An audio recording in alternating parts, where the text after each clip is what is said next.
Hi everybody, my name is Austin, otherwise known as Speed Phenom. I'm 20 years old, a full-time college student studying a business. Should get my degree pretty soon. I also race cars, and behind me is my American Supercar collection.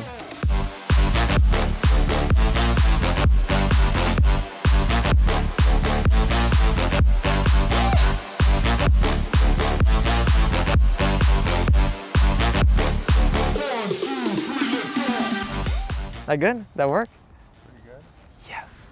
So in today's episode, I want to answer a pretty popular question I get a lot, and it's, well, specifically, how do I afford these cars behind me? As you know, we've got a wide variety, right? 3 Shelbys and then the all-new C8 Corvette to the far right. Pretty a drastic change, right? Going from the Ford Shelbys and adding in that, but as you know, first ever mid-engine Corvette, and I just got hooked on it. In my opinion, these cars behind me, they are some of the hottest and just best performance cars on the market that are American. And the choices we have, we're so lucky that we can choose between Hellcats, Demons, right? ZL1s, and then even a mid-engine Corvette and a 760 horsepower Shelby GT500.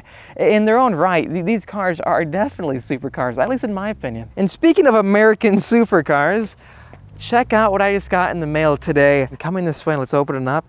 It is going to be a full model, well, a scale model of our C8 Corvette in the same exact color, that being torch red. And if you look at it on that side profile, they do a great job. How cool is that? A scale model of our C8 Corvette. Reminds me a lot of the exotic cars out there. When you order them, you can see different colors that you can choose from. But honestly, torch red matches our paint job.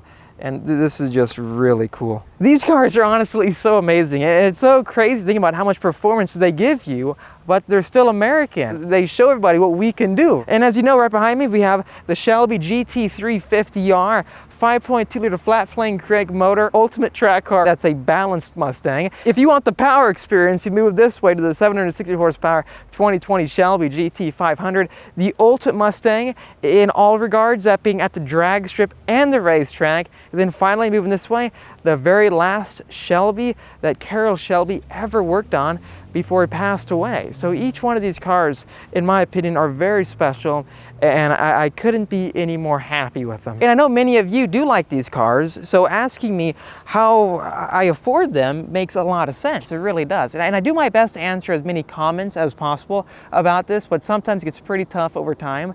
Now, I thought, why not just make a video about this to cover all the vehicles we have, right? The entire American performance car collection, and how I achieve it. Let me move closer for this part, because there's a lot more to it than I think meets the eye. First of which, I get a lot of comments saying that I come from money, and that I just want to make this clear, that is not true.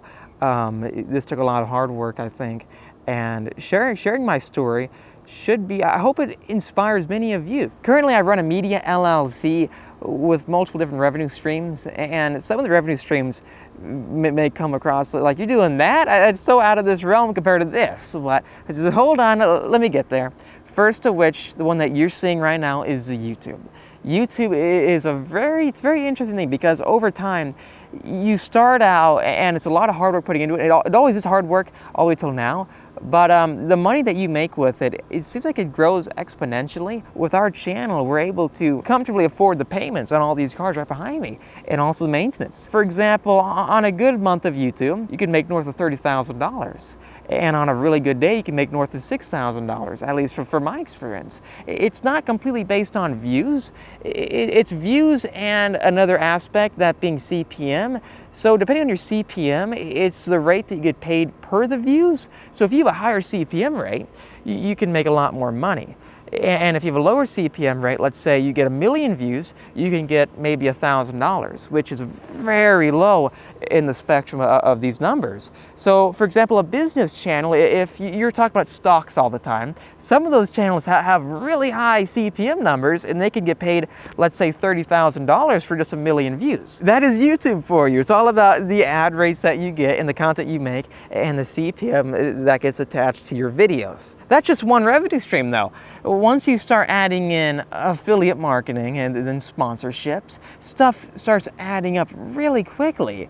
And next thing you know, you've got multiple revenue streams. Then I can add in merchandise. Merchandise helps, but I don't really push it that much because I don't feel like I need to. But if you want to support the channel, I really appreciate it. Visit our website. You can see a whole array of products. What I'm trying to say is that I have a YouTube side of things, then I have a more computer-based software side that I work with different clients. So for example, growing up, I've always been very interested in computers, that being PCs. I'd play video games every day growing up. And all that interest in computers led me to take classes in high school such as graphic design, web development, also how to program with different languages, that being Python, Swift, C++. And then next thing you know, I found myself in high school in competitions building apps for phones. One app that I was very proud of was a blackjack app, and I had to program all the rules of blackjack. That was a very early one I made, but it was just so fun. I used the elevator music for the backdrop music of the lounge of a casino. So that brings back a lot of memories. Growing up doing that for many years, just playing on the computers, has led me to where I am today. For example, learning Photoshop and Lightroom, I'm now able to work with different clients when it comes to photography for different cars. And then Photoshop led me to get into video production, that being Premiere. Premiere is one of those things, I never took a class on how to edit. I just went on YouTube because YouTube is such an amazing source of knowledge. You can learn so much on YouTube that it honestly changed everything about me. I didn't know how to use a camera. I didn't know how to film B-roll and do a B-roll sequence and get proper audio and stuff like that. But getting cameras and learning about them and learning about different 4K outputs, like 100 megabits per second, also RAW. Everything you see here is in 4K, color edited. And it turns out, I think, pretty well. I'm pretty proud with the products that we make on this channel. It's not just me. We also have another photographer that we work with to film these videos. And that's who's filming at camera number 2 right over there. It's really funny though, because there's so much that goes into a video like this one, and over time with the drones, right? My favorite drone, by the way, get a Mavic 2 Pro. That it is fantastic with the Hasselblad camera. It can't get any better than that. You're shooting 10-bit 4K with a portable drone. That's just amazing. I honestly love filming videos. It's just one of those things. Let me roll over my camera bag just to show you guys this. This stuff gets really heavy, you know, and over time it really slows me down. But this is, what I learned over time too is that when it comes to having camera gear, sometimes you find yourself in different stages where you're going through like you're going through multiple camera bags because you want to get the perfect layout for different things, right? So first of which, you may see this right here, audio recorder.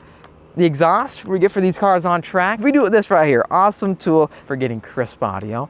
Not just that, we have ND filters, right, for when it gets super sunny out. Now, all these different aspects of cameras, there's so much to it that you can see over time. You get pretty dang full camera bags. And speaking of drones, I've got the Mavic right here, tucked away. Now, I use my mobile production powerhouse right here, and I do film with other people on different projects here and there. Picture this, I started out with no knowledge of anything about cameras, how to edit with Premiere, make videos. I didn't know how to make a YouTube video. I came at it because I love cars and I love cameras and computers. So I thought to myself, you know what? I'm seeing all these other people doing this. What if I give it a shot? And then when I first started doing it, I got the camera in front of me like this, and I'm talking to it, and I don't know what to say.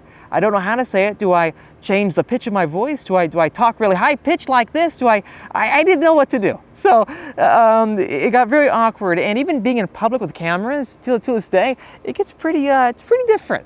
And you get people staring at you here and there, but it's all part of the experience, right? So over time, I started getting more comfortable with making videos, and I just kept being myself with it. I just had fun. And if things interested me, I would just try to showcase them. And then also covering news is a lot of fun. So over time, over the past couple of years, I kept making videos. And I've never been concerned about numbers, how many views the video gets. And that's what led me to keep going to where I am today. Because back then, I'd be getting 10 views per video, 15 views per video. And I'd get like 1 view per 2 hours. And I'd go, yeah, I did. I got a view. And then not just that, I got to 20 subscribers, I think. And I remember that day like yesterday. I'm like, wow, 20 people want to watch my videos? That's a lot. Next thing you know, we're at 130,000. 130, I would have never thought. You know, I was never the popular kid growing up. And I do want to thank all of you for tuning in and watching these videos. It's really humbling, and I cannot appreciate your support enough. The one thing about YouTube that has changed me the most, I think, if I'm completely honest with all of you, it's meeting all the amazing people that it connects me with. This channel is able to bring different enthusiasts together all across the world. Next thing you know, I'm meeting people from Australia, also from Europe, who watch these videos. Not just that, people who live around me.